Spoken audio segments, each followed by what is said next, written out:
Сәлем достар, бүгін сіздерге тамақ пісіретін пешті тазалауды көрсетемін. Арнайы химиялық заттарды сатып алудың қажеті жоқ. Бұл әдіспен үйдегі қолда бар заттармен тазалап алуға болады. Бастамас бұрын каналыма тіркеліңіздер. Қоңыраушаны басып қойсаңыздар, жаңа видеоларымды бірінші болып көре аласыздар. Лайк басып, пікірлеріңізді астына жазсаңыздар болады. Ал ендеше бастаймыз. Бұл әдіспен мен де бірінші рет жасағалы жатырмын. 3-4 ас қасық ас содасын бір ыдысқа салып, үстіне кішкене жылы су құямыз.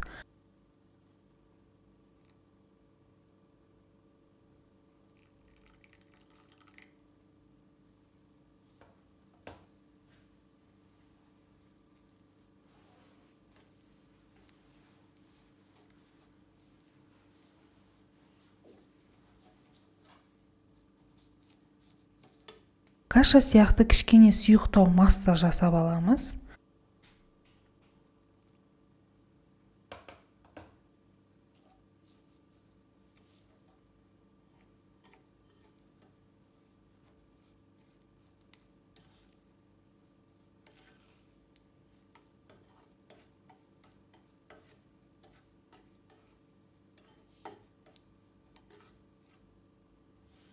Сосын видеода көрсетілгендей пешіміздің ішкі жағына жағып шығамыз.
Осындай пеш науасына 1 литр су құйып, пештің ішіне саламыз.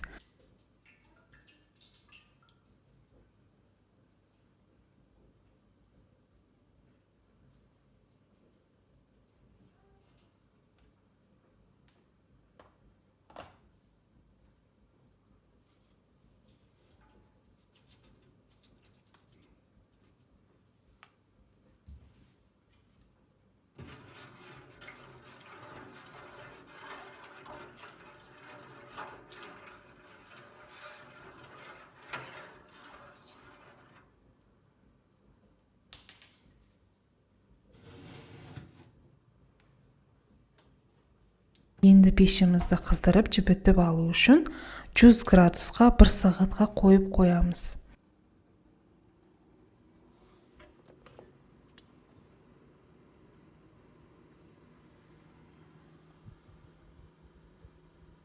Міне 1 сағат өтті, пешті өшіріп, ішіндегі пеш науасын абайлап шығарып аламыз. Сосын осындай распылитель немесе спрей ыдысқа уксус құйып, осылай соданың үстіне шашамыз. Реакция беріп жатыр.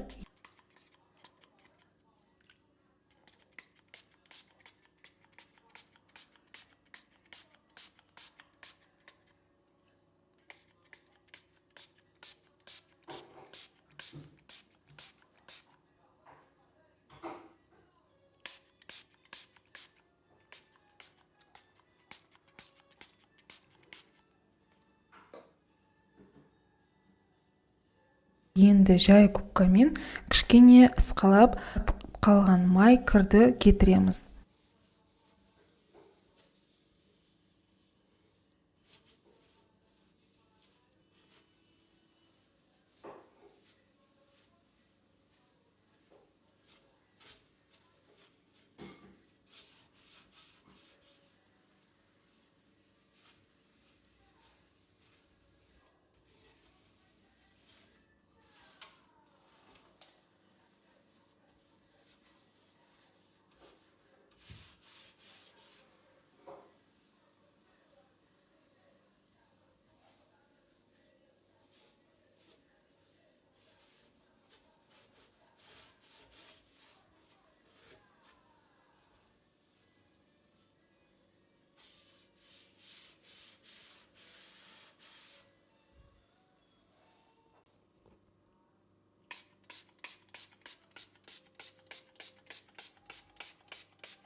Сосын жылы сумен ішін шайып шықтым. Пештің айнасын алып, ішкі жағын сүртіп шықтым. Бар болғаны осы. Нәтижесі өте қуантты. Таза болып тұрғаны қандай тамаша. Сіздерге де осы әдіспен тазалауды кеңес беремін. Нәтижесін астына комментарийге жазып қалдырсаңыздар болады.